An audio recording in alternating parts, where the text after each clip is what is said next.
السلام علیکم ورحمت الله وبرکاتو. کورنۍ چارو وزارت په تېره اونۍ کې خپرونې ته ښه راغلاست. قاري عمري لوګری په رسمي توګه د پاسپورټ لوی ریاست د ویان په توګه معرفي او په کار یې پیل وکړ. ښاغلی لوګری د کورنۍ چارو وزارت له منظوري وروسته د پاسپورټ لوی ریاست د نظامي مرستیال مولوي عبدالجلیل نیازي او مولوي عبدالوکیل حلیم لخوا معرفي شو. 80 تنه ساتنمنان او سرتیري د بامیان ولایت امنیه قمندانۍ د نظامي زده کړو له یوې ښوونیزې دورې فارغ شول او د یوې غونډې په ترڅ کې چې د بامیان امنیه قمندان محمد حنیف آغا پکې ګډون کړی و بریلیکونه ورکړل شول. د کورنۍ چارو وزارت د رهبرۍ د حکم په اساس د چارو لا ښه سمون په موخه حافظ حسیب الله حامد د کورنۍ چارو وزارت د قرارګاه قمندانۍ د تشریفاتو قطعې قمندان وټاکل شو.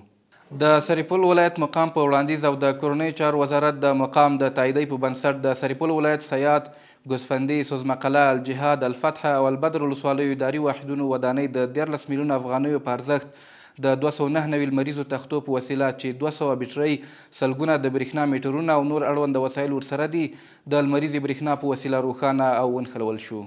د کورنۍ چارو وزارت نشي توکو سره د مبارزې معاینیت په ښوونیز مرکز کې 28 تنو مسلکي زده کړې بشپړې کړې او د یاد معاینیت د عملیاتي لوی رئیس الحاج مفتي محمد الله احمدي په ګډون د مسؤلینو او منصوبینو په شتون کې د یوې فراغت غونډې په ترڅ کې تصدیق پاڼې ورکړل شوې.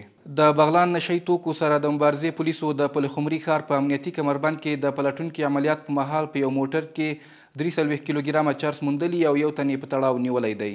دا وې د دې اونۍ لاسته راوړنې. تر بیا ښې چارې.